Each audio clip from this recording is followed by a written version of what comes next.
35-45 मिनिटं.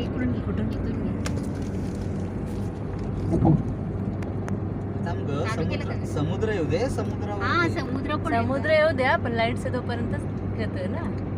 नाही पुढे लाईट आहे.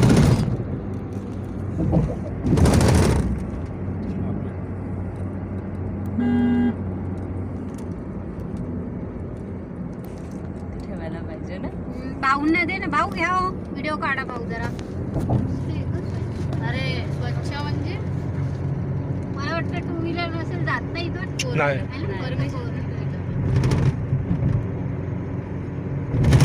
गर्दी पण नाही ना जास्त. अरे डायरेक्ट जातो कुठे हो? पनवेलला. बाकी लास्ट स्टॉप याचा पनवेल. जिथे अटल सेतू खतम होते तिथे पनवेल. म्हणजे पनवेल एअरपोर्टच्या तिथे जवळ ना. एअरपोर्टच्या हा तिथेच आहे ना एअरपोर्टच्या तिथे. हे बघ काय काय वरण, उल्वे. पुरण, हे बघा उल्वे फक्त 22 किलोमीटर आहे. म्हणूनच ती बोलत होती तिच्या घरापासून 5 मिनिटावर आहे म्हणून अटल सेतू. कोण?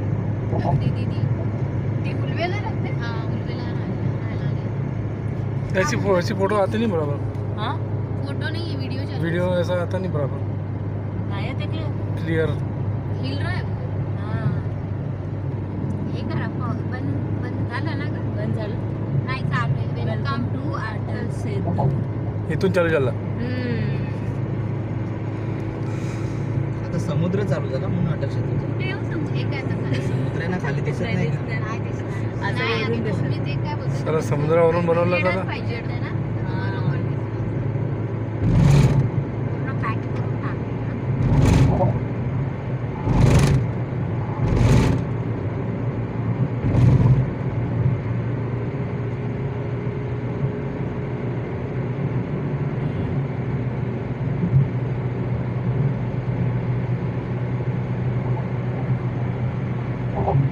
मुंबईवाले थ्री वे रोड आहे. Three way road.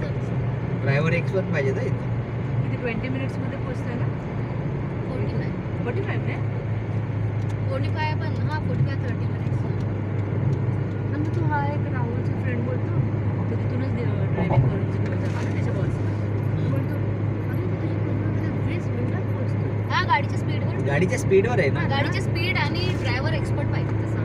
कारण की इथे खूप स्पीडमध्ये गाड्या करतो ना ड्रायव्हिंगची म्हणून कदाचित बोलतो. गाड्या एकदम स्पीड. 80ची स्पीड म्हणते ना. मला म्हणतो काय त्या ट्रेनने एवढं 2 तास चालत जायचं गाडीने. हे अटल सेतू झालं तेव्हापासून ते ट्रेनचं हे झालं. पण आता जे डेली अपडाऊन करतात त्यांना त्यांना हेच सांगणार ट्रेन